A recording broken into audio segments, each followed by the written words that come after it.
کہ پہلے جسٹس مشیر عالم صاحب کی سربراہی میں اب یہ 3 رکنی بینچ ہے جو اس کیس کی سماعت کرے گا۔ پہلے رضا ربانی صاحب وکیل تھے خورشید شاہ کے، لیکن خورشید شاہ کو یہ لگا کہ رضا ربانی ان کا رگڑا نکال کے جائیں گے اور ان کا اگلا جو 5 سال ہیں وہ جیل میں گزریں گے، اس لیے انہوں نے اپنا وکیل چینج کر لیا اور نئے وکیل کے لیے انہوں نے درخواست دی تھی، جس کی بنیاد پر پہلے کیس سماعت کے لیے جب مقرر ہوتے تھے رضا ربانی صاحب تاریخ لے لیتے تھے، اور اب انہوں نے نیا وکیل مقرر کرتے ہوئے آرگومنٹس کے لیے ہے کہ 17 فروری کو جسٹس مشیر عالم صاحب خورشید شاہ اور ان کے خلاف جو درخواستیں ہیں وہ ساری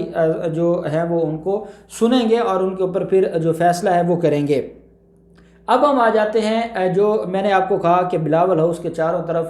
گھیر لیا ہے نیب نے۔ بلاول ہاؤس کے اگر آپ کہیں کہ 4 کونے ہیں اس وقت، وہ ہیں مراد علی شاہ، آغا سراج درانی، نبیل قبول اور ان کے ساتھ ہیں شرجیل میمن۔ آج ایک دن میں جو اس میں مراد علی شاہ ہے، ان کیسز میں مراد علی شاہ 2 ماہ پہلے اپنے بیان جمع کروا چکا ہے اور ان کی طرف سے آج ریٹن جواب جمع کروایا گیا ہے نیب کو۔ لیکن جو 3 رہنما ہیں پاکستان پیپلز پارٹی کے، اور وہ بیسیکلی وہ رہنما نہیں ہیں، وہ پلرز ہیں، وہ تینوں آج پیش ہوئے ہیں۔ 2 گھنٹے تک آغا سراج درانی سے پوچھ گچھ ہوتی رہی ہے، پوچھ گچھ کرتے کرتے ان کو 30 سوال دیے ہیں اور 30 سوالوں کا جواب لیا ہے۔ 45 منٹس نبیل قبول سے پوچھ گچھ ہوتی رہی ہے اور 30 منٹ شرجیل میمن سے۔ اب اس میں ان کے خلاف جو ایلیگیشنز ہیں وہ میں آپ کو بتا دیتا ہوں کہ ان کے خلاف جو ایلیگیشنز کیا ہیں۔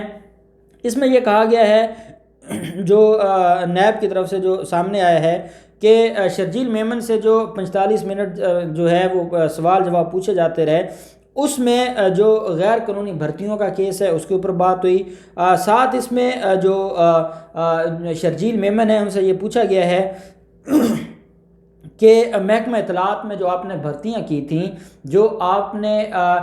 محکمہ اطلاعات سندھ ہے اس میں غیر قانونی بھرتیاں کی تھیں، اس کا جواب دیں۔ ساتھ اسی محکمہ اطلاعات میں بھرتیوں کے حوالے سے مراد علی شاہ کا جواب بھی جمع ہو چکا ہے، اور نیب کا یہ کہنا ہے کہ شرجیل میمن کسی ایک سوال کا بھی جواب نہیں دے سکے۔ دوسری طرف ہم دیکھتے ہیں جو نبیل قبول ہے ان سے لیاری یونیورسٹی کے حوالے سے سوالات کیے گئے، جس پر ان کے پاس کوئی جواب نہیں تھا، اور ان کو یہ کہا گیا کہ آپ نے جو لیاری یونیورسٹی میں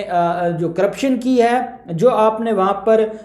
جو غیر قانونی طریقے سے لوگوں کو بھرتی کیا ہے، ان ساری چیزوں کا جواب دیں، جس پر نیب کا یہ کہنا ہے کہ کوئی جواب نہیں تھا نبیل قبول کے پاس، اور یہ شرجیل میمن بھی اور آغا سراج درانی بھی ان کی درخواست مانتے سندھ ہائی کورٹ میں پینڈنگ ہیں، اور سندھ ہائی کورٹ ان سارے معاملات کو دیکھ رہا ہے کہ کیا اس سارے معاملے میں سندھ ہائی کورٹ کی جو ضمانت ہے وہ اس بات سے مشروط تھی کہ نیب نے یہ کہا تھا ہم نے ان کے خلاف انکوائری اب فائنل سٹیج پر ہے اور یہ معاملہ چلا جائے گا اب انویسٹیگیشن میں، اور جب انویسٹیگیشن میں یہ معاملہ جائے گا تو پھر ہم ان کے وارنٹ گرفتاری جاری ہو سکتے ہیں۔ ابھی ہم نے ان کے وارنٹ گرفتاری جاری نہیں کی ہے۔ جو آغا سراج درانی ہے ان کے خلاف پہلے ان کی جو درخواست مانتے ہیں وہ سندھ ہائی کورٹ سے منظور ہوئی تھیں، اور سندھ ہائی کورٹ سے، اور ان کی بھی 2 بیویاں ہیں اور باقی جو ان کے لوگ ہیں، آمدن سے زائد اثاثہ جات کیس ہے ان کے خلاف، اور اب یہ جو لیاری یونیورسٹی میں غیر قانونی بھرتیوں کا کیس ہے اس میں ان کو دوبارہ طلب کیا گیا ہے، ان کو دوبارہ بلایا گیا ہے، اور اس میں آغا سراج درانی کی جو ضمانتیں سندھ ہائی کورٹ سے ہوئی تھیں ان کو چیلنج کیا ہوا ہے سپریم کورٹ آف پاکستان میں، اور وہ وہاں پر پینڈنگ ہے، جس میں آغا سراج درانی بحث نہیں کر رہے تھے، اور ان کے لیے عدالت نے آخری موقع ان کو دیا تھا کہ وہ درخواست ضمانتوں پہ جو کینسلیشن آف بیل ہے نیب کی اس میں وہ آرگومنٹس کریں۔ اور سندھ ہائی کورٹ میں یہ جو نئی انکوائری ہے، اس انکوائری میں آپ کو پتہ ہے آغا سراج درانی سپیکر ہیں سندھ اسمبلی کے اور بڑے اہم ساتھی سمجھے جاتے ہیں پاکستان پیپلز پارٹی کے، ان کے خلاف نیب کا یہ کہنا ہے کہ ان کو گرفتار کیے بغیر، جب سندھ حکومت میں یہ سندھ ہائی کورٹ میں جب ان کی درخواست ضمانت پر سماعت ہوئی تھی تو نیب پروسیکیوٹرز نے کہا تھا جناب ان کو ہم گرفتار نہیں کریں گے، تو یہ بہت زیادہ آفیشیل ریکارڈ ہے اور یہ اتنے بڑے عہدے پر بیٹھے ہیں، یہ سارے ریکارڈ کو